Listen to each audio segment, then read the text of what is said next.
നമ്മൾ property search ചെയ്ത് start ചെയ്യുമ്പോഴത്തേക്കും നമുക്ക് പലപ്പോഴും നമ്മൾ കാണാറുണ്ട് types of properties, dual key, duplex and coliving properties. നമ്മൾ അഡ്വർടൈസ്മെൻറ്റും കാര്യങ്ങളൊക്കെ ആയിട്ട് കാണാറുണ്ട്.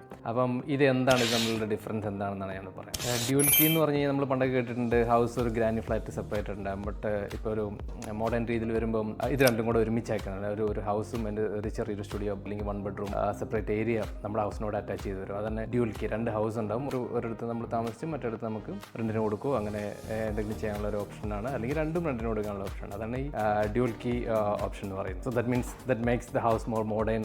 നമുക്ക് ഏത് രീതിയിലും അത് മോഡേൺ ആയിട്ട് നമുക്ക് ഡിസൈൻ ചെയ്ത് നമുക്ക് ഒറ്റ ഹൗസിൽ അണ്ടർ 1 റൂഫ് 2 ഹൗസ് എന്നുള്ളൊരു കൺസെപ്റ്റാണ് ഡ്യുവൽ കീ എന്ന് പറയുന്നത്. ഡ്യൂപ്ലെക്സ് എന്ന് പറയുന്നത് 2 ഹൗസ് അണ്ടർ സെയിം പ്ലാൻ ആയിരിക്കും. 2 സൈഡിലും ഒരേപോലത്തെ പ്ലാൻ ആയിരിക്കും. ജസ്റ്റ് ഫസാഡിൽ ചെറിയ ഡിഫറൻസ് ഉണ്ടാകും. ബട്ട് ഐഡന്റിറ്റിക്കൽ ലുക്കിംഗ്, ലെഫ്റ്റിലൊന്ന് റൈറ്റിലൊന്ന്, രണ്ടും ഒരേ രീതിയിലുള്ള ഒരു പ്ലാനിങ് കാര്യങ്ങളെല്ലാം ആയിരിക്കും. അതിൻ്റെ ഒരു കീ ഡിഫറൻസ് എന്താണെന്ന് വെച്ച് കഴിഞ്ഞാൽ both can be subdivisible, either strata title or a Torrens title. That means after completion we can sell it separately. പിന്നെ കോ ലിവിംഗ് പ്രോപ്പർട്ടീസ് എന്ന് പറയുമ്പം അതൊരു സ്മാർട്ടസ്റ്റ് വേ ആണ്. അത് നമ്മൾ പുറമേ നിന്ന് കാണുമ്പം ജസ്റ്റ് നോർമൽ വീട് പോലെ തന്നെ ഇരിക്കും. അതിനകത്ത് ഉള്ളിൽ ഓരോ ഇപ്പോൾ 4 ബെഡ്റൂമോ 5 ബെഡ്റൂം ആണെങ്കിൽ ഓരോ ബെഡ്റൂമിലും സെപ്പറേറ്റ് ബാത്റൂം ഉണ്ടാവും, ലോക്കർ ഉണ്ടാവും. ചില റൂംസിൽ ഒരു ഡിസൈൻ ചെയ്യുമ്പോൾ ചിലൊരു കിച്ചൺ സെറ്റപ്പ് സ്മോൾ ആയിട്ട് ചെയ്തിട്ടുണ്ടാവും. പിന്നെ സെപ്പറേറ്റ് വാർഡ്രോബ്സ് ഉണ്ടാവും. പിന്നെ അതുകൂടാതെ നമുക്ക് പുറമെ കോമൺ ആയിട്ട് കിച്ചണും ഡൈനിങ് ഏരിയ എല്ലാം ഉണ്ടാവും. അതൊരു വർക്കിംഗ് ഇൻഡിവിജ്വൽസിന് സെപ്പറേറ്റ് ആയിട്ട് താമസിക്കാൻ വേണ്ടിയിട്ടുള്ളൊരു ഓപ്ഷനാണ് അവർ പ്രൊവൈഡ് ചെയ്യുന്നത്. എൻ്റെ ബെനിഫിറ്റ് എന്താണെന്ന് വെച്ച് കഴിഞ്ഞാൽ അത് ഹൈ ക്യാഷ് ഫ്ലോ ആയിരിക്കും തരുന്നത്. വെച്ചാൽ ഒരു 5-6% കിട്ടുന്നതിന് പകരം അതിന് ചിലപ്പോൾ 10-12% റിട്ടേൺസ് കിട്ടുന്നുണ്ട്. ഇത് നമുക്ക് പക്ഷേ എല്ലാ